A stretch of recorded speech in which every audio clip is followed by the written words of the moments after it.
Can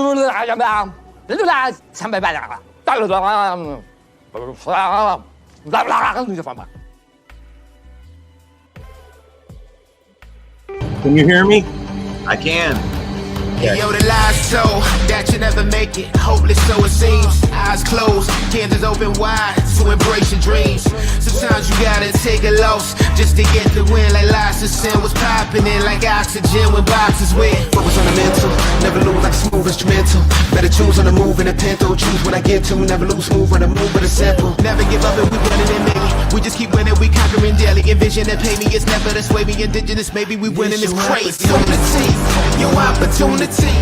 Your opportunity, your opportunity, it's your opportunity, your opportunity, your opportunity, your opportunity, it's your opportunity, your opportunity, your opportunity, your opportunity, it's your opportunity, your opportunity, your opportunity, your opportunity. All right.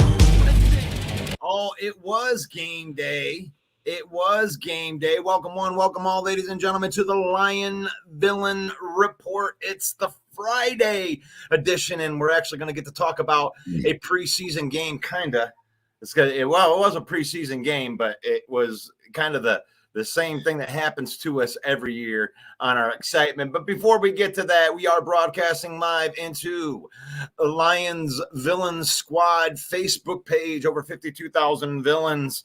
And thank you for taking the journey with us, liking, subscribing, and sharing this content. We're also broadcasting live into the Detroit Lions News Podcast with Joe Chapp and the boys. Excellent content over there. We appreciate the partnership that we have between us and the Detroit Lions News Podcast. We are also broadcasting live on JC Sports. And that's where you can find the Main Event Football Show with Main Event Mike, who I'm going to be introducing here in a minute. And we're also broadcasting live into the Roku on the Huddle Sports Network. Right there it is, right there. That's all the bills getting paid right there. I'm going to introduce one of my compadres to the program right here. Give it up for Main Event Mike. Yeah. Good morning, Russ. Good morning, villains. Good morning to the villains out there. Fred Peterson's in the comments already. He said it's a great day to be a Lions fan. And Davey is here. One pride. Lions, it takes more and grit. And the first comment I'm going to make about that game yesterday is we spend all off season, Mike, and we are jacked. We're ready to go. We're ready. You ready for some preseason football? We're ready. We're jacked. We're ready to go. And then it's like no offensive line, no Sam Laporta, no Jared Goff, no Jahmyr Gibbs. And then you realize about 5 minutes into this thing, you're like, none of these guys are going to make the team. So let's get that out of the way first. Lions lose 14-3. Do you want to do the box score thing, Mike? We can, absolutely, we can do that. But you're absolutely right, Russ. I was never more giddy for a preseason game in my whole life. And within 3 minutes of the game, like you said, within 5 for sure, I thought to myself, oh yeah, it's preseason. Oh yeah. That's why I'm never excited for preseason. This sucks. It's bad football. But there were some bright spots. Nate Sudfeld not being one of them. I definitely later in this broadcast, I want to talk about how you asked me for a bold take a couple weeks ago. My bold take was no way Sudfeld is going to go out as QB2 on this team. They're going to bring in a veteran. I firmly believe that even more after watching last night's game. But Nate Sudfeld was putrid. He played the entire first half, and I believe that the plan was going to be to have Hendon Hooker play the entire second half, but he received a concussion and had to leave, and they brought Sudfeld back in. Nate Sudfeld, 13 completions on 24 attempts for 96 yards and an interception, a quarterback rating of 46.5, not very good. Hendon Hooker, not a whole lot better. He did have 34 yards on the ground, made him our leading rusher, and he had some nice runs. He had a really nice run that didn't count because we had a defensive penalty that was that negated the run. But he had 34 rushing yards, and he was 5 for 9 for 36 yards with a quarterback rating a little better than Sudfeld at 65. But I think the most important part was when Hooker was on the field, there was excitement. He was moving the offense, even if that was with his legs. He made some nice throws, but they were short throws. Anything beyond 10 or 15 yards, he seemed to miss. He was sailing a couple. He sailed one out of the back of the end zone for Donovan Peoples-Jones. But at the very first, Hooker looked like the game was moving way too fast for him, even with New York Giants third stringers out there. But there were some encouraging moments to see him. My biggest takeaway, Sion Vaki. This kid runs hard, buddy. 4 runs, 29 yards. He had a long run of 15 yards. This guy's going to be pushing for that third running back if he keeps that up. Isaiah Williams, the undrafted free agent from Illinois, wide receiver, had 4 catches for 35 yards. He also had 56 return yards. He was another bright spot for the Lions.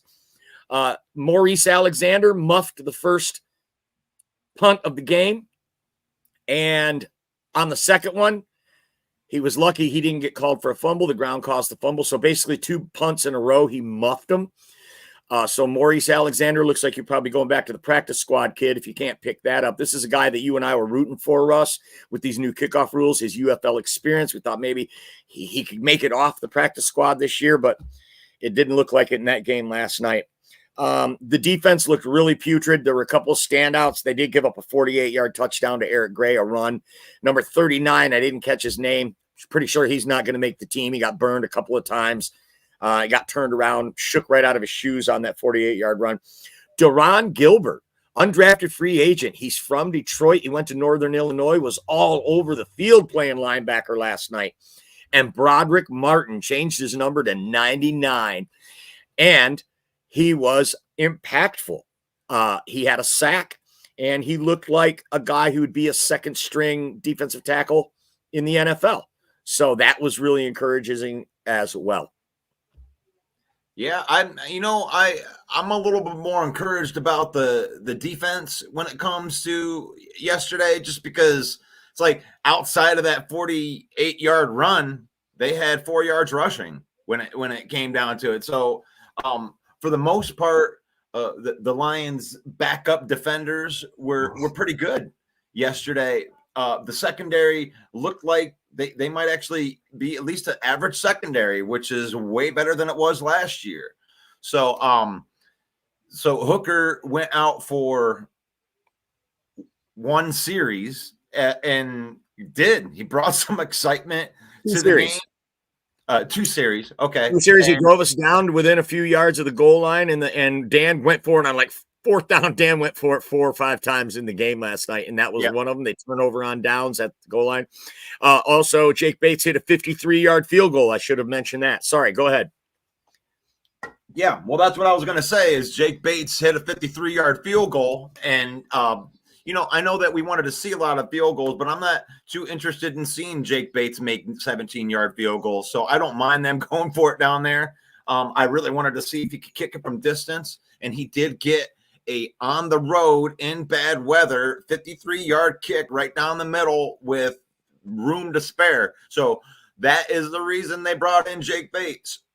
He may not be the most accurate kicker from up there, but he is a weapon when it comes in. If you got, a 60-yard field goal at the end of a half or something like that, this might be a guy that Dan Campbell might trot out there to try to get some points at the end of the game. But don't expect Dan Campbell to just start all of a sudden not going for it on 4th down just because he's got a kicker. I don't think it's going to make a difference. So this was it was preseason. That, like I said, I get about 5 minutes into this game, and just going through some of these snap counts right here. Maurice Alexander had 21 snaps. James Mitchell had 20 snaps. Zonovan Knight had 20 snaps. Hendon Hooker had 20 snaps. It's Parker Hesse, backup tight end, had 18 snaps. I'm trying to look at some of these standout. Jamar Jefferson had a few snaps. Baki had 12 snaps, and like you said, he showed out. They showed why he did get picked in that 4th round, because it's like when you're looking at preseason, what you're really looking at is the guys that are stepping up should be showing up these second and third string guys. Like when it pops off of the screen for you, then you realize that they got a running back there in New York that they might like. I can't remember what his name, the 48-yard Eric Gray. Eric Gray. Yeah, he looks like that he might be something there, but it is just preseason. But he did rip off a nice run, made a couple people miss. But Sion Baki looks like he runs pretty damn hard, Mike. Yeah, I think they might have found somebody there. Yep. Yeah, the reports are saying that he was heavy-footed. He just runs angry, runs hard. Great move when he gets to the second level. He juked a linebacker right out.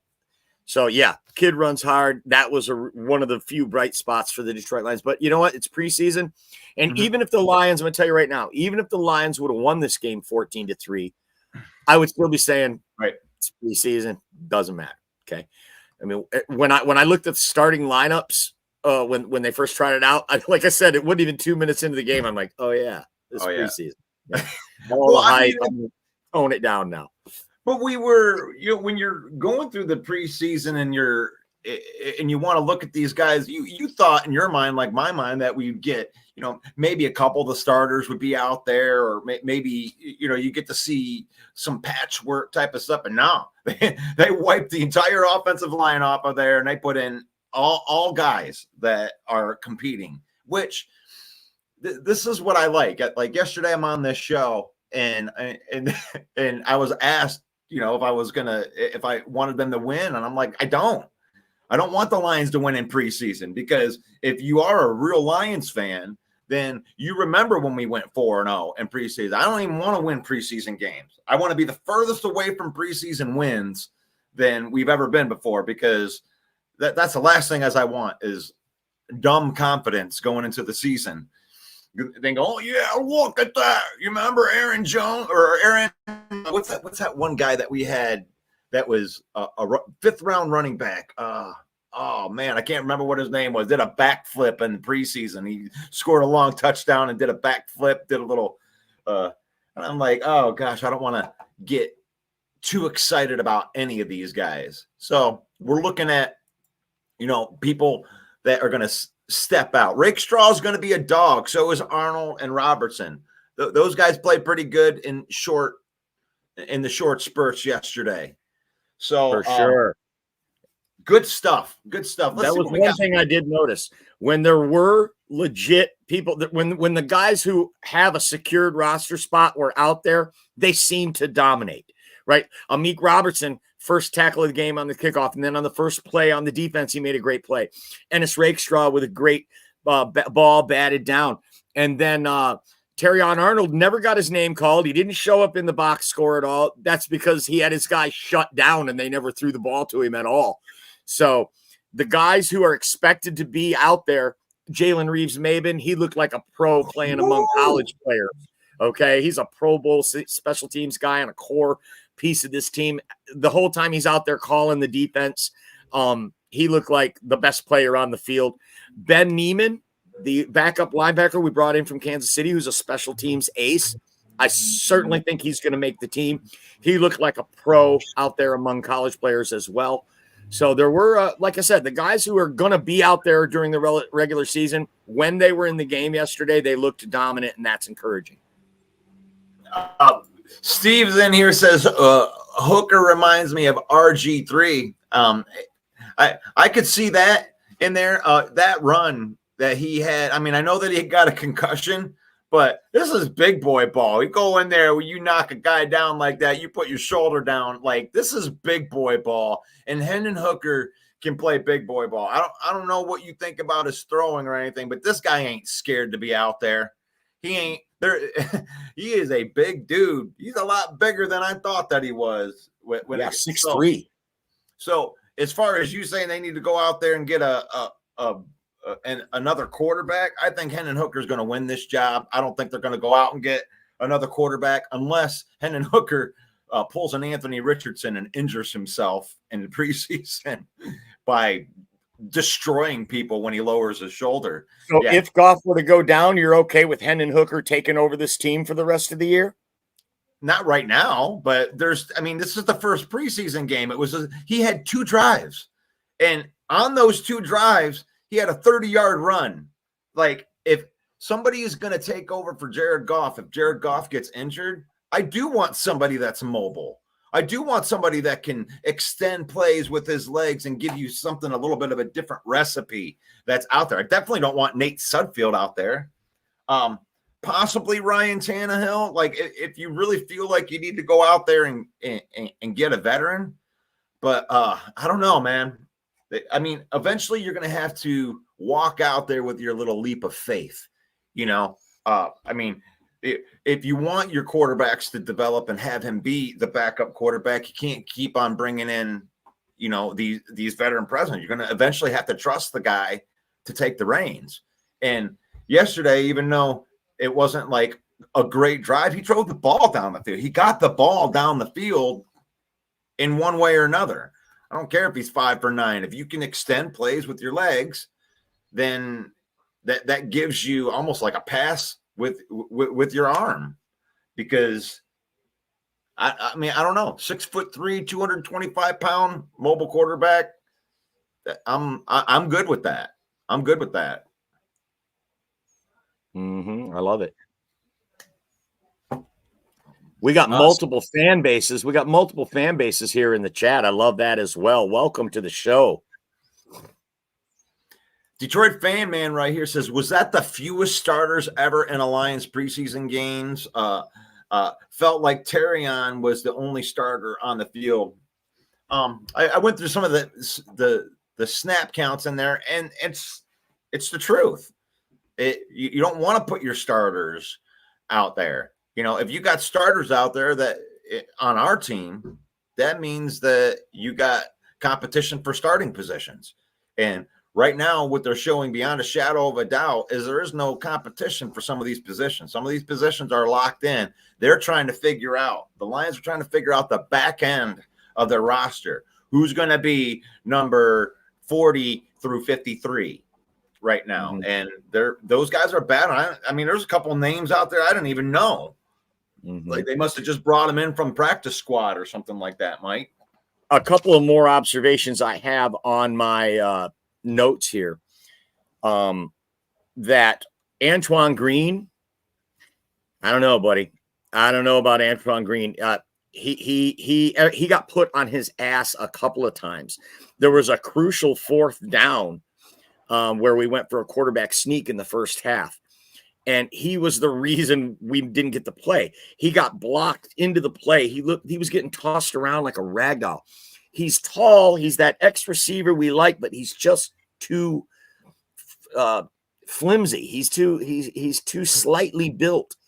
There was one where he went to block the safety in the hole. He put his shoulder down and he ran into him, and he bounced off of him. And first-time announcer Golden Tate, who was the color man for the game yesterday, did a pretty good job, made a great comment. He goes, he went in there to make the block on the safety, and he tried to be the hammer, and he ended up as the nail. And exactly, that was such a great characterization of what happened there. He ran into the guy and bounced right off of him. So I don't know if he's going to have the build, the toughness to be able to stick on this team. When a guy like Isaiah Williams was showing out all over the field, Doris Fountain looked good running routes. Tom Kennedy made a big 3rd down catch. These guys he's competing with, he's going to need to show something in the next couple of games, I would think, to be able to make this team. Even though he's a Brad Holmes draft pick, that gives him a little bit more clout when they go to make a cut. But if he's getting outplayed like he did yesterday, it's going to be a short season for that kid. Yeah, for sure, man. And like, one of the big surprises for me was how late they were putting in Donovan Peoples-Jones. I didn't know that Donovan Peoples-Jones was that close to being off of this team. And right now, to me, just based off of the way everything had happened, it looks like Donovan Peoples-Jones might be on the outside looking in as far as the way that they were putting him out there in the game. What do you think about Donovan Peoples-Jones not making this team with that? I think he still makes the team. Because of his veteran, because of his blocking ability downfield, his leadership. He's a vet. I do think he still makes the team. I mean, he would have to really fall apart last two. I think his spot is halfway reserved on the roster. It's up to one of these other guys to take that spot from him. Right. And becoming the nail when you need to be the hammer might be one of the determining factors right there. So I feel you on that one, Mike. That's a good take on him. Here's an interesting one right here. Buddy says that the Houston hype is just about gone. What do you think about that? Because he left the game yesterday and had like a bone bruise on his knee again. I'm starting to feel the way you are with Houston. It's just like when you got a bunch of pulleys and a bunch of crap in your knee trying to get that thing right. I mean, I don't know. I don't know.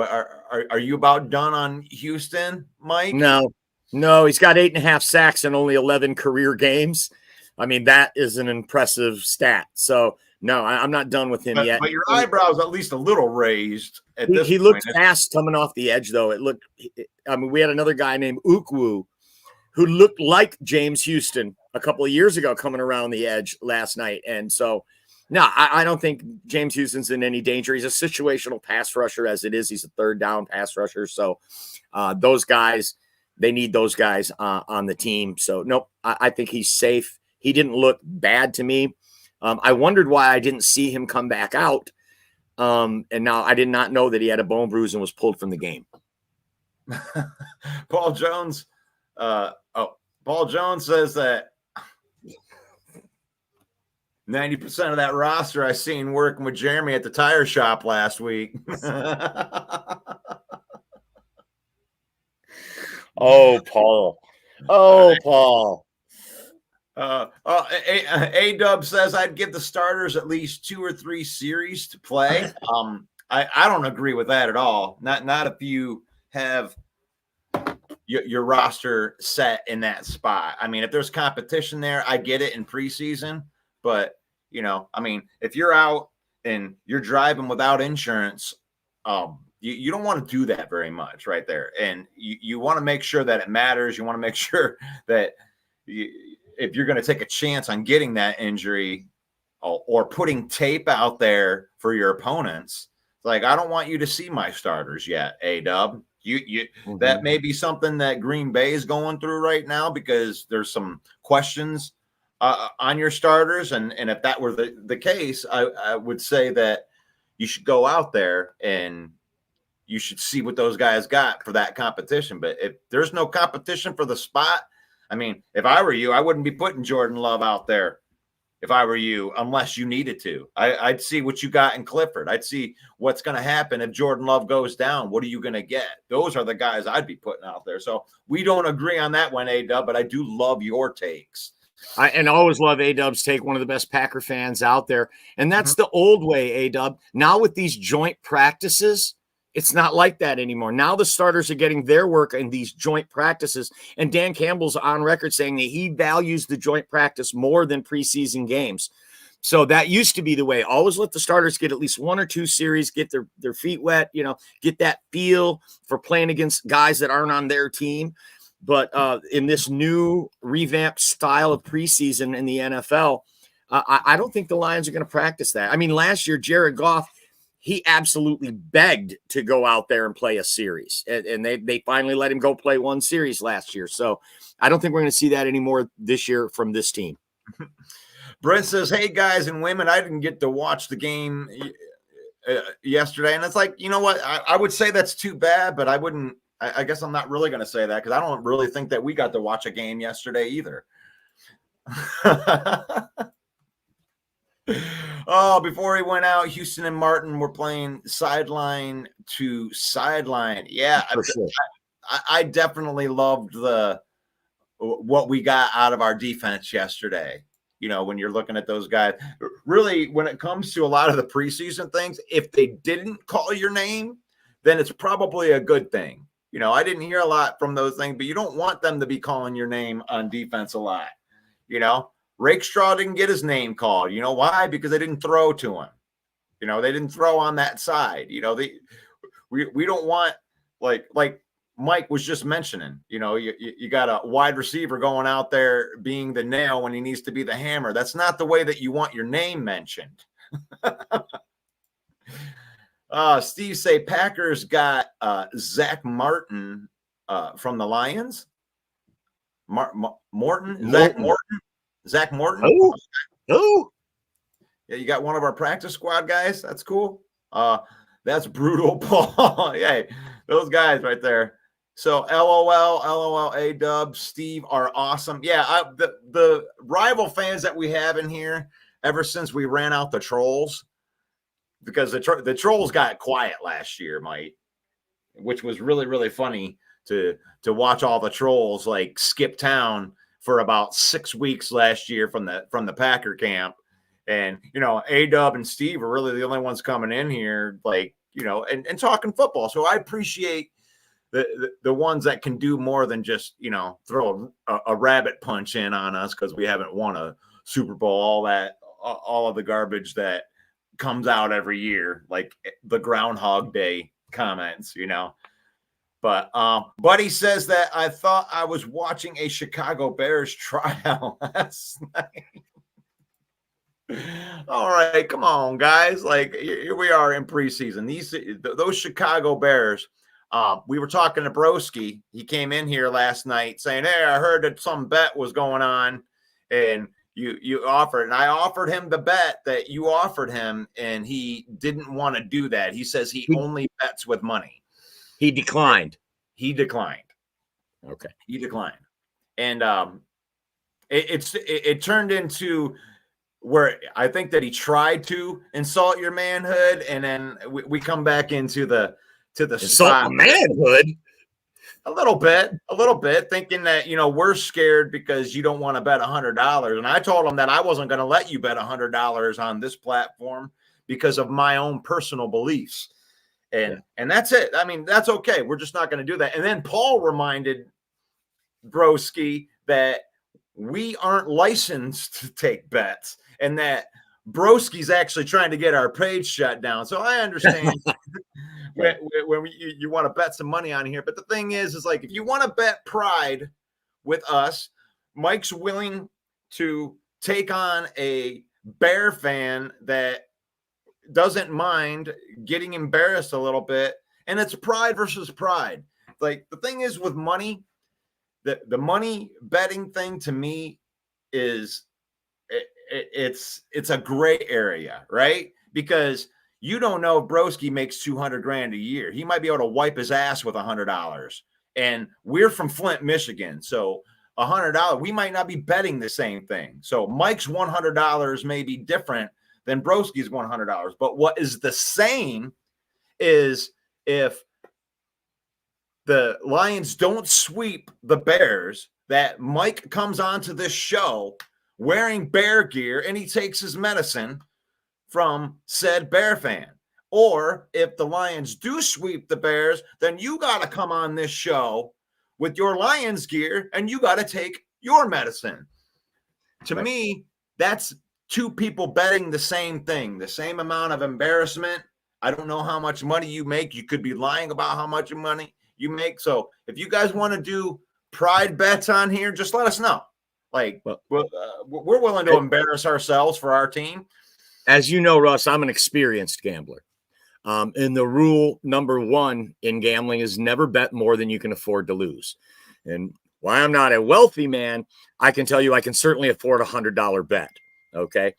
But I wouldn't bet on the 72 Dolphins in a divisional game, because when it's a divisional game, you can throw the records right out the window. You can throw all the stats out the window.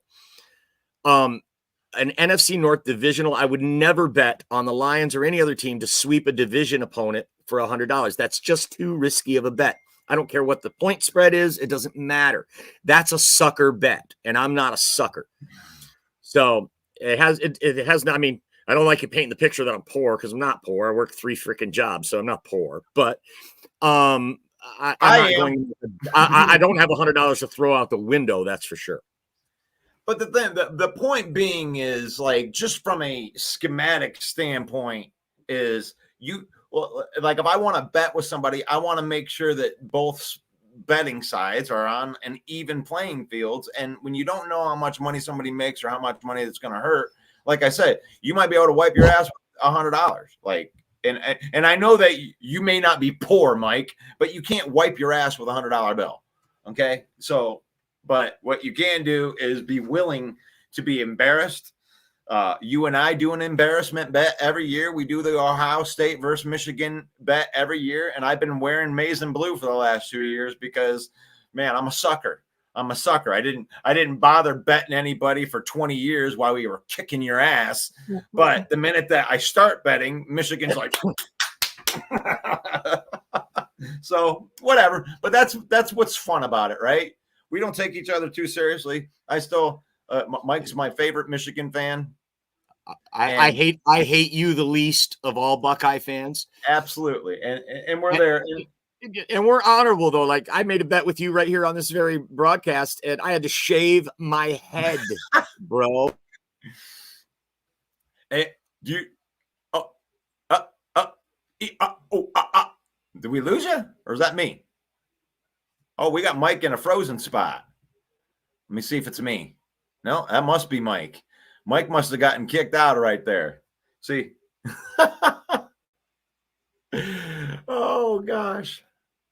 Oh, let me get that out of there for right now. Maybe Mike will be able to come back in, but he's frozen in that spot right here. This is the pod on the porch, ladies and gentlemen. The pod on the porch is here, and gambling outside the institution is illegal. You are back. You were frozen. I was frozen. Somebody was frozen. You're good now. I can hear you, though. I can see you. You're moving in real time. All right. So your mouth is not moving with your face now. Oh my God. It's Godzilla, the monster. that was a good one right there. Did that work? Oh, no. Yeah. Monster. I can hear you now. I don't know who was I kept talking. I could still hear myself and do all that stuff. So I don't know if that was you or me. I was still able to move comments in and out, so that might have been you. Paul Jones with some great takes this morning. Yeah. Elise Memes, the queen of memes. We love you, Elise. We love your content out there. Go follow Elise Memes. She's got some witty content that's out there. You might have to be smart to understand some of it. Yeah. It's deep. She put a great one on the Villain Squad page today. Go put your stuff in the locker next to Goff. That was awesome. Oh yeah, you were talking about the Jared Goff. That was the bet that made you shave your head. It was a Jared Goff belief. I was like, man, this guy's a top 15. He's going to be in the top half of the league. And you were like, no, Jared Goff's average, and he ends up doing pretty good and finishing as one of the top quarterbacks in the NFL for the last 2 years. And that bet actually made you a believer in Goff, didn't it, Mike? It was that 2022 season I became a believer in Goff. Absolutely. Sometimes it takes a minute to come around, but eventually, when it comes with consistency, especially when it comes with pocket quarterbacks, I quit using AOL Internet. Yeah, my email address, Sarah, is vikingsuck@aol.com. Oh gosh, and A-Dub says I am willing to gamble a bit on the season. Mm-hmm. I don't know. I like those. I like what Gudakis has done. I cannot like it, but the thing is like I have to admit that what he's done has been pretty good.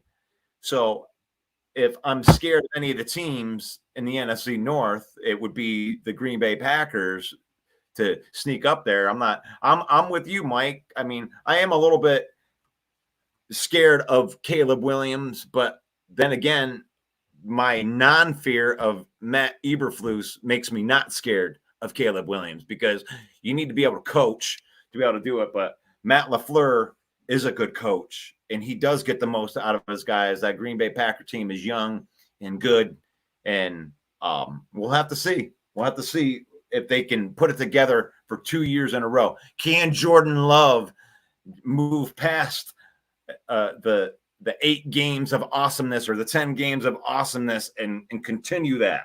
That was the question last year about Goff, and that's going to be the question this year for one Jordan Michael W. Smith Love.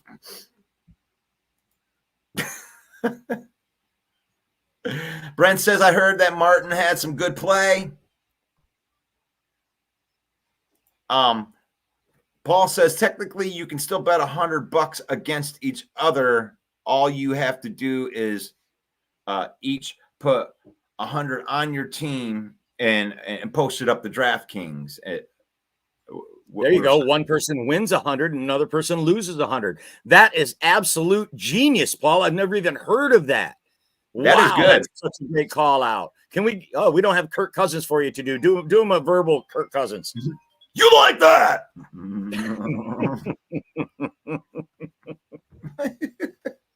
Great call, Paul. I love that. Jordan says, Jordan, the money man Love. Way to pay a guy $55 million for 8 games. What is that per game, Mike? You're asking an English major some math questions? I don't know.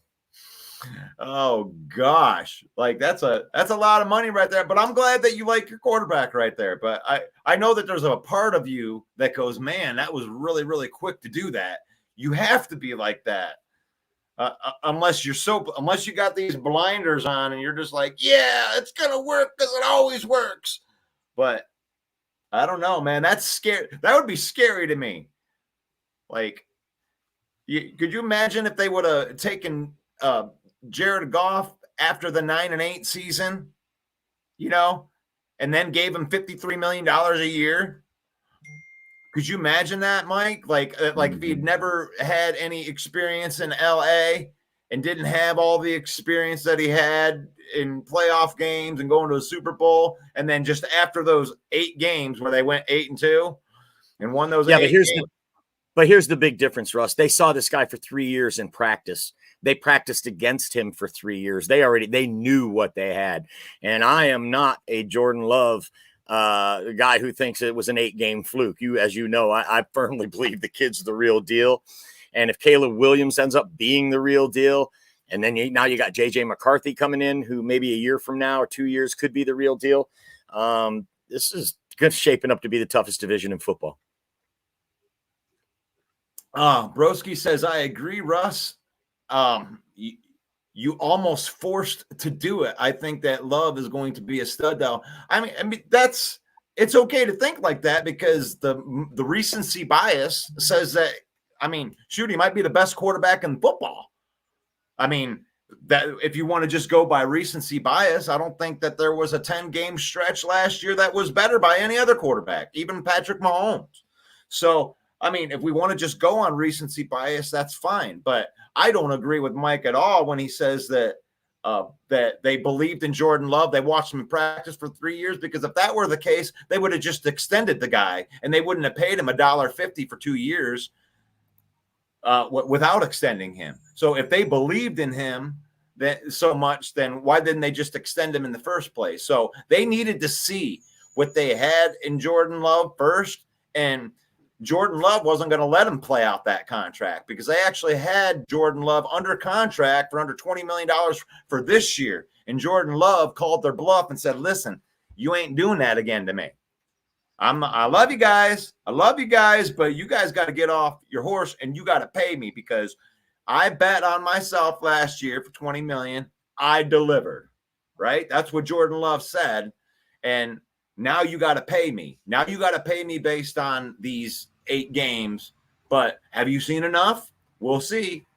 And they decided to pay him. And I don't mind the move. I'm just saying that would make me pause a little bit, because if they did it to Goff at that early spot, I would be questioning it too. Like, we needed to see what Goff did. He went 12-5, took the NFC Championship game. That's okay. There, you've done something in Detroit that hasn't been done in 30 years. That's worth it. I know that you're not supposed to pay for past production, but that's kind of what happened with Goff. He got paid for past production. He came here, was 3-13-1, and turned the franchise around. You know, it's not Stafford anymore. Stafford built his own legacy that went through, right? Through Detroit. He did what he did in Detroit. Jared Goff came here and delivered. So that's one thing. So you guys got a playoff win out of Jordan Love.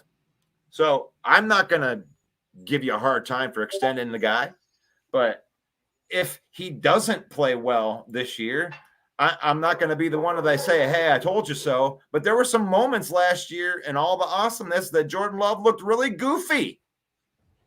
There were times where he didn't, where he's falling over offensive linemen and doing knucklehead stuff. Look at the last pass that he made, throwing across his body. It's like those aren't, you don't want to be doing that kind of stuff all the time. So we'll see what happens this year.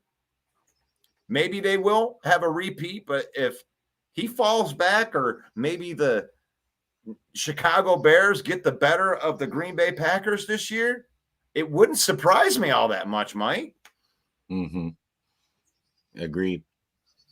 So that should be a new, like a beautiful sound to Broski's ear to know that I think that the Bears are going to get that victory against the Green Bay Packers this year. I don't think that the Packers are going to sweep the Bears again.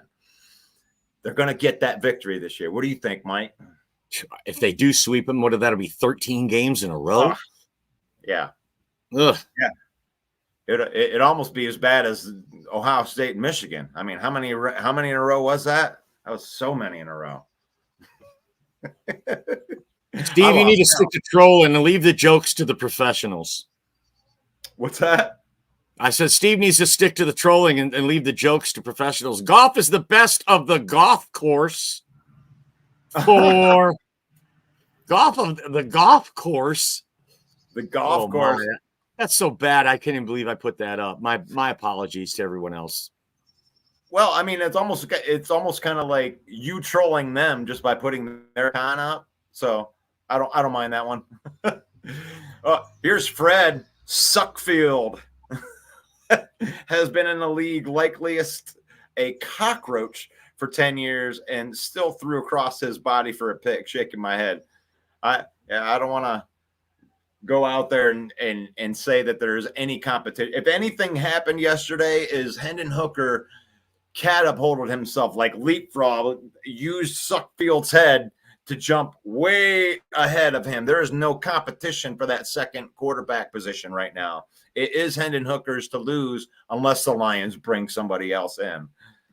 Like Suckfield is not going to be ahead of Hendon Hooker at this point. Green Bay paid Jordan Love based on his development from the year they drafted him. You're right that he had 3 years of watching Love practice, but there's much faith in his growth to take that risk. Well, yeah, for sure. $55 million. That was your pad, right? When you got a quarterback that's playing on a lower contract, that gives you opportunities to go get the other players that you can use that money on. Well, that is now gone for you. And now you got to go with what you have. So, which is good. I mean, you guys got a lot of young players. I wouldn't feel bad. You got to be saving money somewhere. I mean, the Lions are doing that right now too with some really, really good players. They're saving money on Gibbs. They're saving money on Laporta. They're saving money on, Montgomery and Penei, or they were saving on Penei Sewell for 2 more years. They're saving money on Goff for 2 more years. Like, you got to be able to, if you're not saving money on quarterback, you got to save money somewhere else. So what does that mean, really? You got to keep drafting good. And Fred with the take of the day.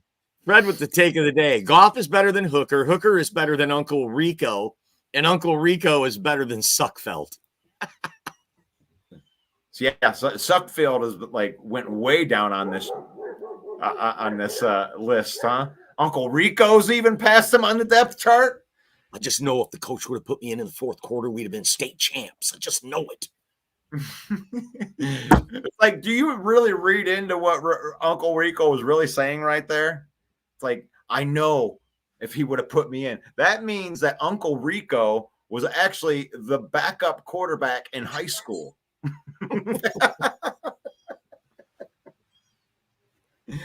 And he knows that, you know, that their main quarterback that took them all the way to the state championship, if they would have just taken him out just for those 2 plays and in the state championship, that Uncle Rico would have led that team to victory. I bet I can, you know what? I'm down in Arkansas right now, Mike. I bet you I can throw a ball over that mountain over there. Can you see a mountain from where you are? We're on top of the mountain, so. Really? Not really. Oh, okay. Well, we're not on top of the mountain. There's, you know how it is in mountains. There's different peaks all over the place, right? Oh, gosh, man. So we got all excited for preseason, and now I'm just letting you guys know, you know, Bears already went through it last week where you're like, yeah, preseason. Oh, okay. Yeah. So Sarah gets to go through that. You're going to do the same thing. Well, actually, you know what? You'll actually probably get to see some JJ McCarthy in preseason. So that actually might be exciting for a Viking fan because they actually got some guys that, you know, they're going to get to see for the first time. So I like that. I was looking forward to seeing more of Hooker yesterday. And that didn't work out because he got a concussion because he's destroying people by lowering his shoulder. We don't want him to turn into Anthony Richardson, do we, Mike? No. Oh, they got to do it. Let's see. Broski says, I've been saying that Houston and DPJ don't make the team and that the Lions aren't a deep team. They should be signing Tannehill, Sudfield, and Hooker aren't ready. Yeah, and I agree with the DPJ take right there, but I don't believe that we're not a deep team. I think that we're a very deep team when it comes down to that, especially when the talk has been that DPJ might be one of the back people on the roster. That should tell you how deep we are at wide receiver if we're considering cutting DPJ. So, you know, if we're not deep at quarterback, you know, I don't know. If you don't believe in Hooker, I mean, that's okay. But to say that we're not deep, I think that's a little bit of a stretch right there. Yep, I said what I said. I don't think that the Bears are deep. I mean, they got great starters now, but I mean, I can say the same thing about you. Where are your questions as far as the Bears go? You know, what's going to happen if you suffer a couple injuries? I think that our team can handle some injuries, Mike. I think that, you know, when it gets to the 53-man roster, that our team is so deep that might even go into the practice squad. So, I mean, I don't know. I think our team's pretty deep. Sarah says that Al Bundy is the best quarterback that Chicago has ever had. Scored 4 touchdowns in one game. That's right. 4 touchdowns. 4 touchdowns in one game. Now, I love all the people that are on here today. We got the best of the best in here today. The best of the best. But I'm getting down. I'm getting to the point where we're about ready to head back to Michigan right here. I had planned on cutting this show short just it's because. A good time for me to dip right now then. Oh, there's that music. I got to go, guys. I will be downriver in Detroit tonight partying. If you're going to be down there, I'll be at the Caddo Cafe, downriver Detroit, having some Belgian food and watching some punk rock music. So come and look me up. If you got beef with me, you'll know where to find me tonight. Everybody have a great night. God bless each and every one of you. I love it. I love it. That's Main Event Mike. Catch him on Monday night. Every Monday night. 7 p.m. And let me find, I'm trying to find, is that right? No, man, where are my graphics? Can't find my graphics. There they go. Right there. Off-season rumors, signings, Mondays, 7 p.m. weekly. Mike goes in there hosting the hoster with the moster. Let's see, right there. We've had some good times today. We got the preseason. The preseason. Let's talk about it. That's what we were doing. I am not going to be doing my show tomorrow morning. I am going to be in travel mode, and we will be making our way back to Michigan from Arkansas. So tomorrow we are not going to be doing the show. So just as a little reminder, tomorrow if you get up at 10 a.m., normally we go on Saturdays, but we're not going to be doing it. So this is the Villain Report. Thank you everybody for watching today. And just know this, that, you know, we got a lot of fans that come from other fan bases in here, like Broski Bear, like Sarah, like A-Dub, like Steve, like Mike the Bear fan, like Bill the Packer fan. And you know what?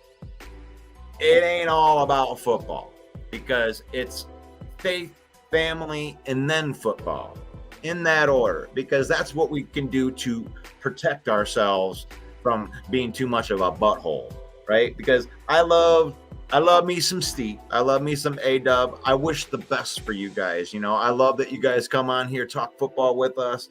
I pray for blessings in your life. I pray for blessings of your family and your travels and everything that you do. That I wish the best for you, because it's faith, family, and then football, in that order.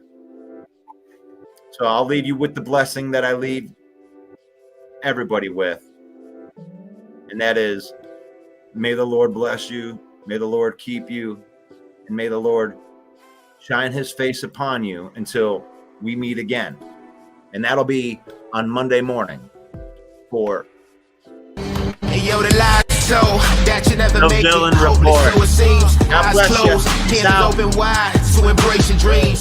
Sometimes you gotta take a loss just to get the win. Like lots of sin was popping in like oxygen when boxes win. Focus on the mental, never lose like a smooth instrumental. Better choose on the move in a pinto. Choose what I get to, never lose smooth on the move, but it's simple. Never give up and we running it, maybe. We just keep winning, we conquering daily. Envision and pay me, it's never this way. We indigenous, maybe we winning this crazy. Your opportunity, your opportunity, your opportunity. This your opportunity, your opportunity, your opportunity, your opportunity. This your opportunity, your opportunity, your opportunity, your opportunity.